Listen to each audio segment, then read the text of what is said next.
Sport pro děti a mládež v Německu je natolik rozmanitý, že v něm můžeme snadno ztratit přehled. Sport se provozuje všude. Provozuje jej více než 10 milionů mladých lidí v nejrůznějších podobách a organizačních formách. Financovaných z vlastních členských příspěvků a z části financovaných z veřejných prostředků. Jakou strukturu má však vlastně sport pro děti a mládež v Německu? Jádro sportu pro děti a mládež nalezneme na komunální úrovni. Zde funguje více než 90 000 sportovních oddílů, které nabízejí možnosti sportování pro děti a mládež, o nichž si rozhodují samostatně. Mnoho oddílů má podporu svých měst a obcí. K tomu více později. Oddíly jsou ve spolkových zemích organizovány ve svazech. Je tu vždy sportovní svaz mládeže pro všechny sporty v dané zemi a specializované zemské svazy pro konkrétní druhy sportů. Na politické rovině jsou za podporu sportu pro veřejnost odpovědné spolkové země. Rozhodnutí v rámci vrcholového sportu se naopak dělají zejména na spolkové rovině v Německém olympijském svazu s podporou Spolkové republiky Německo. Souhrnně lze tedy říci, že sport je od obecní až po spolkovou rovinu organizován 100% samostatně. A přitom je podporován různými státními rovinami. Pojďme od politické struktury sportu ke každodennímu sportování mládeže. Jaké sportovní nabídky existují? Například sport ve školách. Škola je jediným místem, kde je sport provozován povinně. Se zdravotními a pedagogickými cíli jsou zde děti vedeny ke sportu a pohybu. Také na vysokých školách a univerzitách mají studenti k dispozici širokou nabídku sportů. A to za nízký poplatek a na dobrovolné bázi. Povinná sportovní výuka zde není. Další formou nabídky jsou komerční poskytovatelé. Zde je třeba uvést především fitness studia. Srdcem sportování v Německu jsou oddíly. Ve Spolkové republice Německo funguje asi 90 000 oddílů. Jejich členská základna čítá 27 milionů členů. Sportovní oddíly fungují samosprávně a nesledují žádné ekonomické cíle. Slouží blahu společnosti a proto platí jen nízké daně. V Německu existují malé oddíly, kde se provozuje jen jeden druh sportu. Středně velké s několika druhy sportů a velké sportovní oddíly s několika desítkami tisíc členů. Členové jsou srdcem každého oddílu. A s nimi také dobrovolnická práce, která hraje v německých oddílech významnou roli. Lidé se zde zapojují dobrovolně a bez nároku na odměnu do činnosti svého oddílu, a to v rozmanitých oblastech.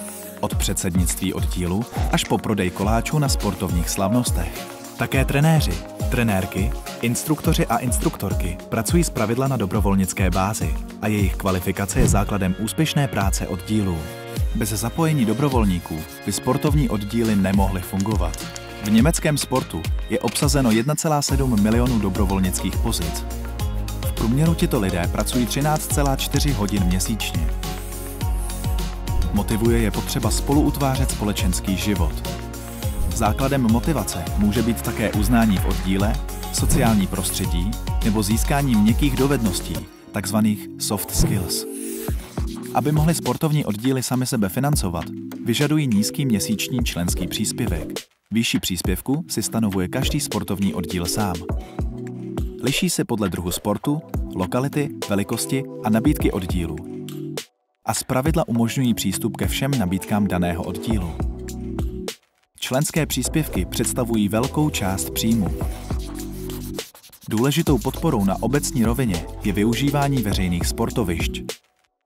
Téměř třetina všech oddílů využívá zdarma obecní sportoviště.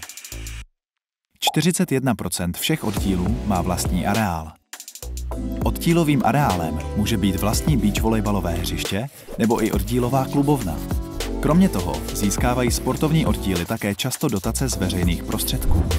Města a obce, místní sponzoři nebo zdravotní pojišťovny, které podporují kurzy pro zdraví, jsou dalším doplněním zdroje příjmů. Sportovní oddíly mohou navíc finanční prostředky získat za určité projekty, například za mezinárodní výměnu mládeže. Většinu oddílů v Německu lze přiřadit zejména do oblasti sportu pro veřejnost a sportu pro mládež. Cílem je přitom především zprostředkovat lidem radost z pohybu, podporovat zdravotní prevenci a vytvářet sociální prostředí a nabídky pro rozvoj osobnosti mladých lidí. 15% německých oddílů má ve svých řadách výkonnostní sportovce a sportovkyně a tvoří tak základ pro vrcholový sport v Německu. Ať už jde o hobbysport nebo výkonnostní sport, pro mnoho dětí a mladých lidí je sportování nejdůležitější volnočasovou aktivitou. S cílem zastupovat potřeby dětí a mládeže byly vytvořeny vlastní mládežnické sportovní organizace, ve kterých hrají roli také vzdělávací nabídky, například mezinárodní setkávání mládeže. Nadřazeným cílem sportu pro děti a mládež je podporovat pomocí pozitivních prvků, které jsou pro sport charakteristické, rozvoj osobnosti mladých lidí.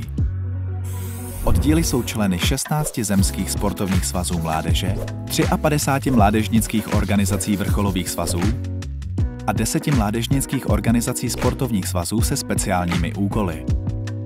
Toto jsou členské organizace Deutsche Sportjugend, organizace, která se zasazuje o sport pro děti a mládež na spolkové rovině. Deutsche Sportjugend je mládežnická organizace Německého olympijského svazu. Ten je zastřešujícím svazem veškerého sportu v Německu a navíc má funkci Mezinárodního olympijského výboru. Sport mluví všemi jazyky a sport spojuje. DSJ je centrálním subjektem a kontaktním místem pro poradenství, kvalifikaci a podporu mezinárodní výměny mládeže a odborných pracovníků ve sportu. Za tímto účelem spolupracuje DSJ přímo s partnerskými organizacemi v nejrůznějších zemích. Sportovní oddíly organizují každý rok 400 až 500 mezinárodních výměn mládeže. Jejich cílem je podporovat mezikulturní vzdělávání mladých lidí.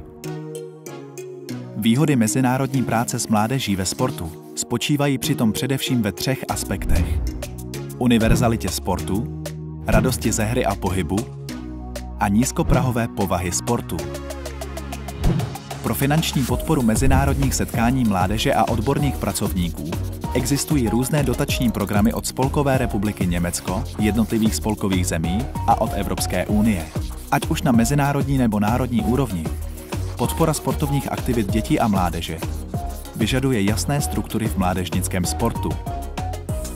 Ty pomáhají umožnit pokud možno každému mladému člověku v Německu, aby měl přístup ke sportu a tím také přístup k důležitým hodnotám naší společnosti. Abychom mohli společně sledovat jeden cíl – investovat do budoucnosti mládeže prostřednictvím sportu.